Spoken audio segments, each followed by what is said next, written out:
नमस्कार, महाराष्ट्रीयन रेसिपी मध्ये आपलं सर्वांचं पुन्हा एकदा स्वागत आहे। मी महाराष्ट्रीयन रेसिपी मध्ये तुमच्यासाठी नवनवीन आणि सोप्या पद्धतीच्या रेसिपी घेऊन येते। तर आज मी महाराष्ट्राची स्पेशल रेसिपी म्हणजे कोथिंबीर वडी बनवणार आहोत आज आपण।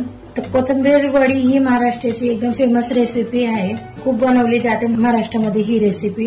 तर चला तर बघूया ही रेसिपी साठी काय काय साहित्य लागतं।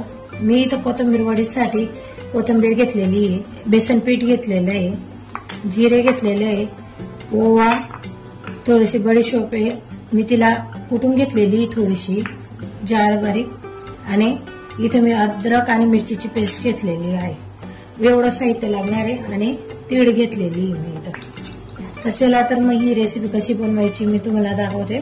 तर कोथिंबीर वडीसाठी सर्वात आधी आपल्याला ही कोथिंबीर स्वच्छ धुवून तिला बारीक चिरून घ्यायची आपल्याला। बघा मी इथं स्वच्छ पाण्याने धुवून कोथिंबीर पूर्ण चिरून घेतलेली आहे। आता आपण एक बाउल घेऊन याच्यात आपल्याला ही चिरलेली कोथिंबीर टाकायची।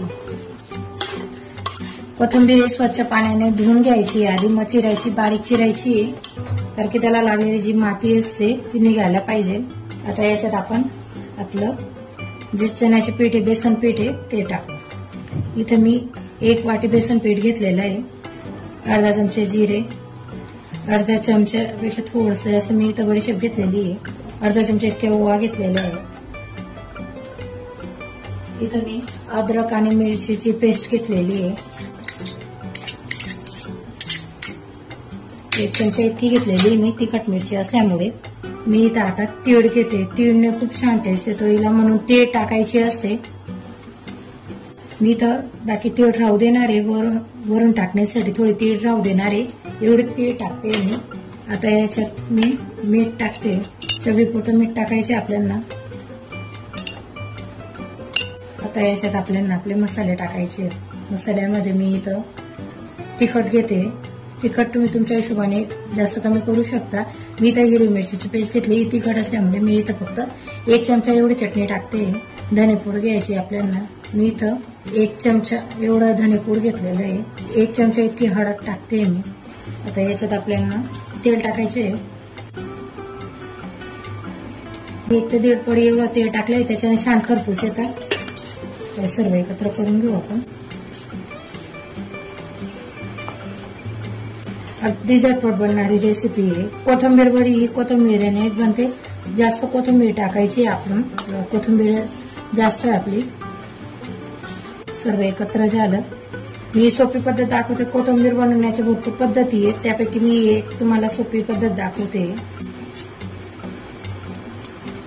आता याच्यात थोडं थोडं पाणी टाकून घेऊ आपण, थोडं थोडं करून पाणी टाकायचे आहे आपल्याला। याच्यात तांदळाचे पीठ टाकता, माझ्याकडे तांदळाचे पीठ नसल्यामुळे मी फक्त बेसन पीठने बनवते। तुमच्याकडे तांदळाचे पीठ असेल तर तुम्ही 3-4 चमचे तांदळाचे पीठ टाकू शकता।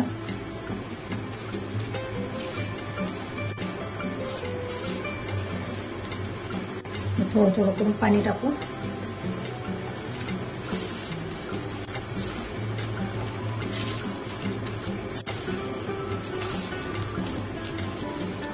मला इथं बेसन पीठ थोडं कमी वाटलं म्हणून मी अजून 2 चमचे बेसन पीठ त्याच्यात ऍड करते।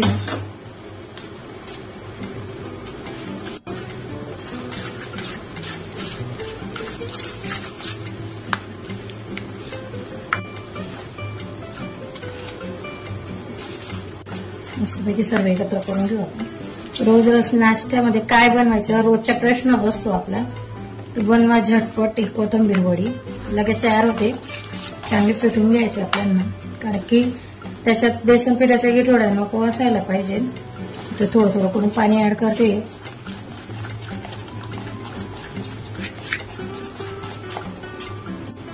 असं पाहिजे आपल्याला पीठ, एकदम पातळी नाही जास्त घट्टही नाही, असं तयार केलेलं आहे आपण।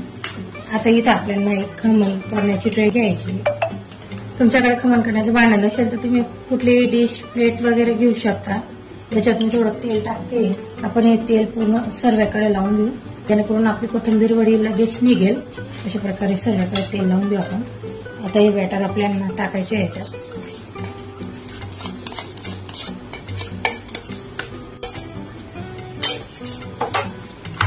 लेअर तुम्हाला किती जाड मोठे पाहिजे त्या हिशोबाने तुम्ही करू शकता. मी तर बारीकच लेअर ठेवलेली आहे थोडीशी. असं टॅप करून घेऊ. आता याला वाफवून घेऊ आपण. इथं मी इडली कुकर घेतलेला आहे. त्याच्यात मी आधीच पाणी तापायला ठेवून दिलेलं होतं हे बघा. आता याच्यात आपल्याला बॅटर ठेवायचं आहे आपलं. आता त्याच्यावर आपल्याला तीळ टाकायची आहे थोडी. जेव्हा आपण शेलो फ्राय करतो नाही तर डीप फ्राय करतो ना तेव्हा खूप छान लागते ही तीळची टेस्ट. अशी तीळ टाकून घ्यायची आपल्याला मस्तपैकी. तर याला आपण वाफवून घेऊ. 10 मिनिटापर्यंत वाफवून घेऊ आपण. लगेच तयार होता. चला आता 10 मिनिटानंतर आपण बघूया आपली कोथिंबीर वडी तयार झाली की नाही. जसं आपण आपलं खमण चेक करतो ना तसं करायचं. चाकू पूर्ण क्लीन आहे बघा. आता गॅसची फ्लेम बंद करून घेऊ. कोथिंबीर वडीला मस्त गारू देऊ आपण. महिला कापू आपण. थंड झालेलं आहे मस्तपैकी. आता याचे आपण कोण असे तुकडे करते मी बर्फी सारखे. याचे तुम्हाला पटेल तसे तुम्ही करू शकता. अशा प्रकारे कट करते मी. तुम्ही तुमच्या आवडीनुसार कुठल्याही शेपमध्ये कट करू शकता.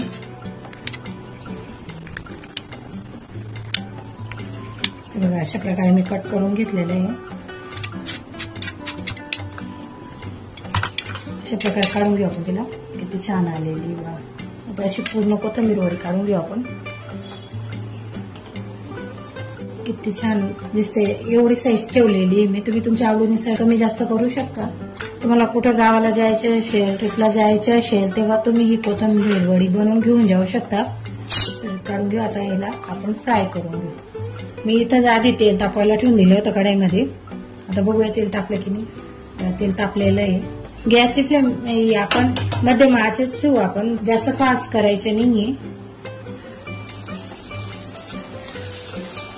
अशा प्रकारे सर्व करून घेऊ आपण. तुम्हाला जर तळलेले आवडत नसतील तर तुम्ही तव्यावर सुद्धा असे फ्राय करू शकता थोडं तेल टाकून. मस्तपैकी तळून घेऊ आपण यांना. तुम्हाला वेळ नसेल तर तुम्ही हे बनवूनही ठेवू शकता फ्रीजमध्ये. एअरटाईट कंटेनरमध्ये तुम्ही बनवून ठेवू शकता.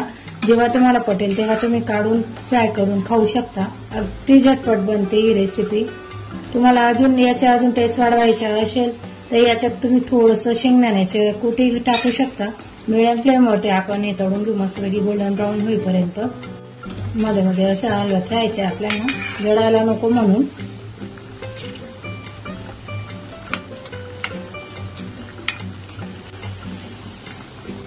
छान पडलेला आहे. किती छान रंग आलेला आहे बघा. असं रंग बदलेपर्यंत आपल्याला मस्त तळून घ्यायचे. काढून घेऊ आपण यांना.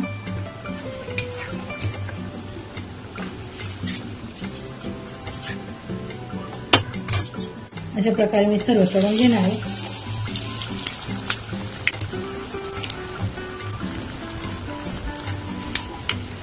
अशा प्रकारे मी सर्व तळून घेतलेले आहेत. तयार आहे आपली झटपट बनणारी कोथिंबीर वडी. सर्व तळून घेतलेले आहेत मी. खायला तयार आहेत आपली कोथिंबीर वडी. तयार आहे आपली महाराष्ट्राची सुप्रसिद्ध अशी रेसिपी कोथिंबीर वडी. अगदी खायला रुचकर लागते ही रेसिपी. आता तुम्हाला जर नाश्त्याला काही बनवायचं सुचत नसेल तर बनवा ही कोथिंबीर वडी. खायला अगदी टेस्टी आणि चविष्ट लागते. तुम्हाला तळलेली आवडत नसेल तर तुम्ही सर्व फ्राय करून हेल्दी करूनही खाऊ शकता. बघा तोडून दाखवते मी तुम्हाला. हे बघा किती छान आहे. वरून क्रंची बनते आणि आतूनही सॉफ्ट असते. एकदम छान लागते ही रेसिपी. तर अशा नवनवीन आणि सोप्या पद्धतीच्या रेसिपी बघण्यासाठी महाराष्ट्रीयन रेसिपीला नक्की लाईक करा, शेअर करा आणि सबस्क्राईब करा. बेल आयकॉनचे बटन दाबायला विसरू नका जेणेकरून तुम्हाला माझ्या नवनवीन आणि सोप्या पद्धतीच्या रेसिपी बघायला मिळतील. आणि तुम्हाला माझी ही रेसिपी कशी वाटली हे मला नक्की कमेंट करून सांगा.